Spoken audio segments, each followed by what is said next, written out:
retailers. So, in your role as a group head of e-commerce and omnichannel transition at Sharaf Retail, what specific strategies have you implemented to enhance the post-purchase experience and improve customer retention? So I'm going to swing this question a little bit. What strategies have you implemented? I would say we are still implementing or we are about to implement. We are too early in our journey to say that we have done it, done, dusted, and had success. No. But our belief is today's customer has a lot of options, a lot of choice. And today's customer doesn't care about a preferred brand being delivered at a particular price. What he prefers is the overall experience and the power being placed in his hand.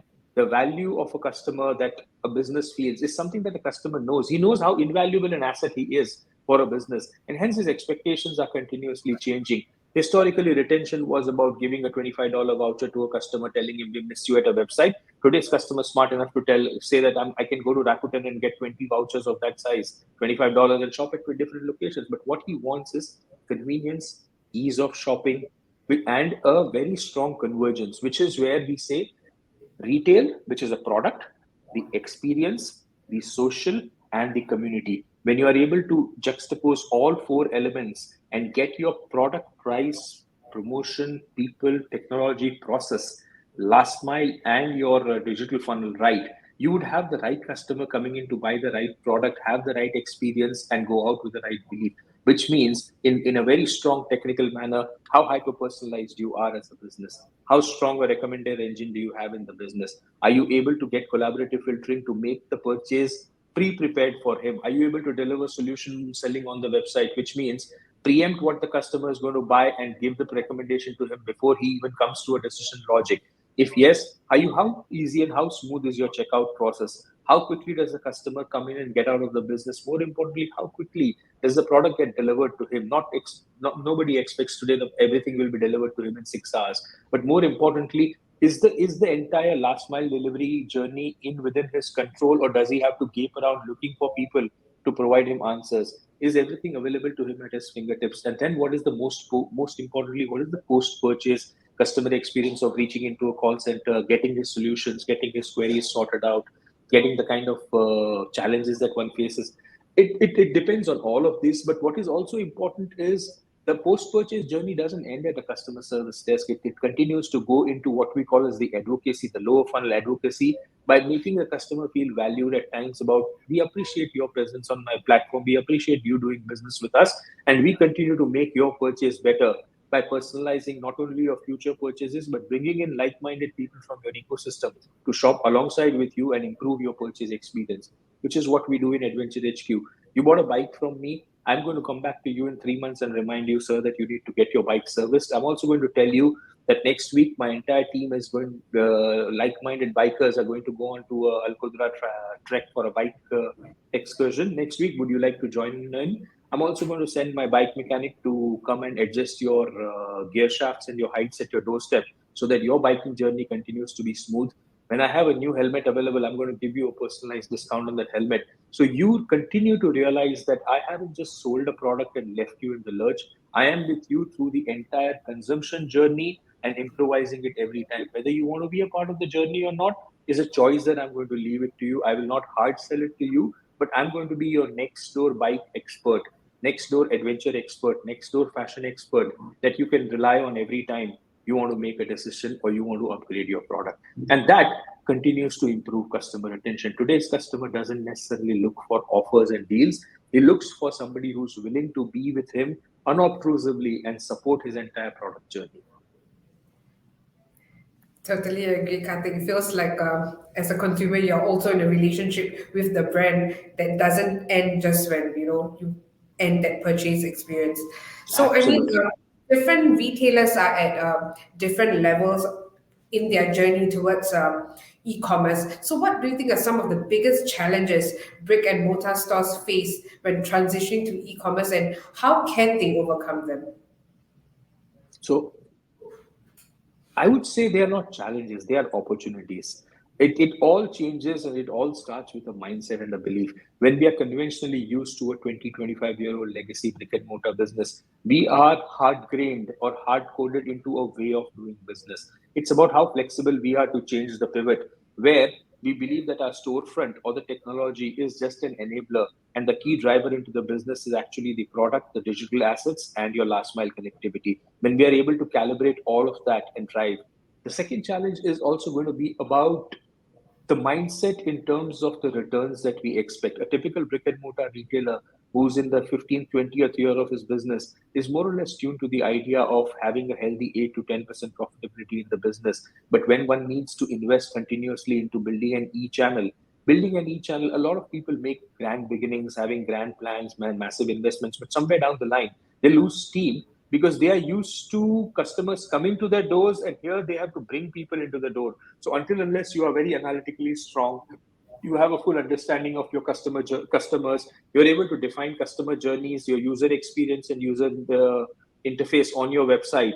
Your entire checkout process from your site land to a checkout process is optimized, and you are able to build, I would say, interventions that are able to stop and drive matrices like your bounce rate, conversion, CTR, your cost of acquisition, cost of retention, and more importantly, dwell time on the sites, average ticket value. If you're able to figure out how are you going to build those interventions and drive and max and optimize them, I think you would have been able to change gears and move into the space quickly.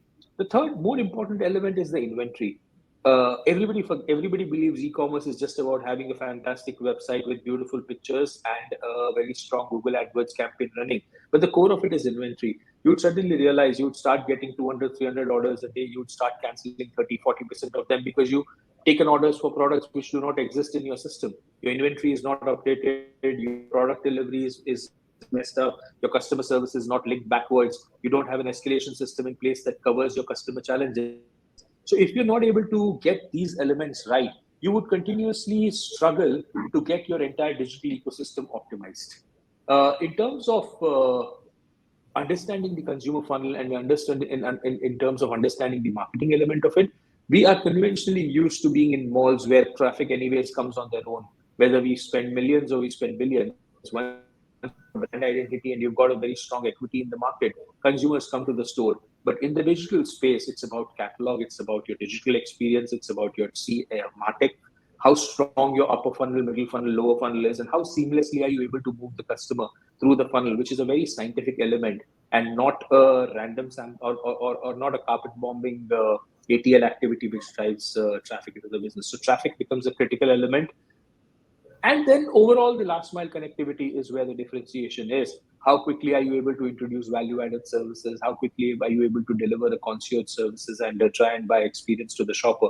So if you get some of these elements right, what it does is instead of posing it as a challenge, it opens up an opportunity of doing business in a very different and a very calibrated manner. And that's what everybody looks forward to. Everything in e-commerce has been evolving. There's so much going on in the space. To you, what do you think is the top two most emerging trends that you're most excited about to happen in the second half of 2023 at least? So it's no longer e-commerce it's not e-commerce any longer. It's already moved to Web 3.0. It's moved to convergence. It's moved to omni-channel. So it is no longer about where do I sell the goods from, whether I sell it from online or offline. It's about where does the customer begin the journey, where does the customer end the journey.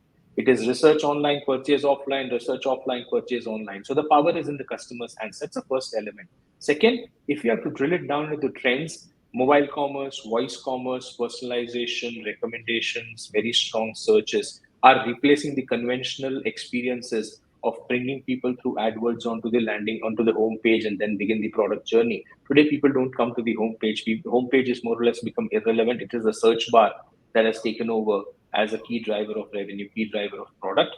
Journeys are becoming intent based, which is where we see extreme hyper personalization that Netflix and Spotify have been able to do, or what Stitch Fix has been able to do. In terms of next elements, gamification in the checkout, gamification in the purchase, gamification in the loyalty space is what is likely to change the way businesses are leveraging. Q-commerce for a while threatened the business about pace of last mile connectivity, but I think the expense, the cost benefit analysis, and the relevance of it is something that still needs to be questioned. Voice commerce is a little far fetched, I would say, for the time, and hence there is a very strong space for social commerce to drive in. Purchases are no longer about going to a website and buying. Purchases are about buying from the habitat and ecosystem where I'm comfortable. I'm with my friends on social media. I'm looking at a dress. I would like to buy the dress then, rather than go to the website, type the URL, or being driven to the URL and shop there. I would rather like to shop there and announce to my friends that this is what I bought. Social commerce is something that is picking up significantly. We are learning how to be in the social commerce space. Whether metaverse is profitable or not is something that we all would wait for some time, but it's a significantly growing trend in the region. Cool.